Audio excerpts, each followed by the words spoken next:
வெறும் 5 மினிட்ஸில் 2 types of dosa எப்படி பண்ணுறதுன்னு பார்க்கலாம். ஹாய் ஃப்ரெண்ட்ஸ், இன்றைக்கி நம்ம ஈஸியான ஒரு ரைஸ் ஃப்ளார் தோசை தான் எப்படி பண்ணுறதுன்னு பார்க்கலாம். அதுக்கு ஒரு பாத்திரத்தில் 1.5 கப் அரிசி மாவு எடுத்திருக்கேன். அந்த அரிசி மாவு நல்லா ஃபைனாக இருக்கணும்.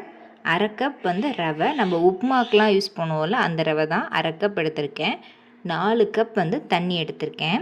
இது நல்லா கட்டிகள் இல்லாமல் இந்த விஸ்கை வச்சு நல்லா மிக்ஸ் பண்ணி விட்டுக்கோங்க. கொஞ்சம் கூட கட்டி இருக்கக்கூடாது. நல்லா கரைச்சதுக்கப்புறம் ஒரு கைப்பிடி அளவு கருவேப்பிலையை ஃபைனாக சாப் பண்ணியிருக்கேன். கேரட் போட்டிருக்கேன், திருவி, கொத்தமல்லி இலை, வெங்காயம், இந்த மாவுக்கு தேவையான அளவு உப்பு, 1 டீஸ்பூன் சீரகம், இதெல்லாம் சேர்த்து நல்லா மிக்ஸ் பண்ணியிருக்கேன். நல்லா மிக்ஸ் பண்ணிவிட்டு இதை 20 நிமிஷத்துக்கு அப்படியே மூடி வச்சுருக்கேன். மூடி வச்சதுக்கப்புறம் பார்த்திங்கன்னா இந்த அளவு கன்சிஸ்டன்சி, இதான் பர்ஃபெக்டான கன்சிஸ்டன்சி. பாருங்கள், இந்த அளவுக்கு லிக்விடாக இருக்கணும். சப்போஸ் உங்களுக்கு கொஞ்சம் கெட்டியாக இருந்த மாதிரி இருந்துச்சுன்னா தண்ணி ஆட் பண்ணிக்கோங்க.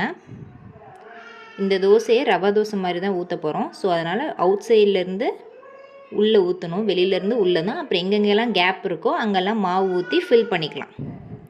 ஃபில் பண்ணதுக்கப்புறம் இந்த தோசை நல்லா வேக விடுங்க.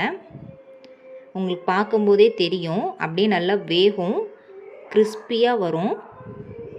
லைட்டாக ஆயில் ஊற்றிட்டு சுற்றி லைட்டாக எடுத்து விட்டால் சூப்பரான கிறிஸ்பியான தோசை ரெடி ஆகிடும்.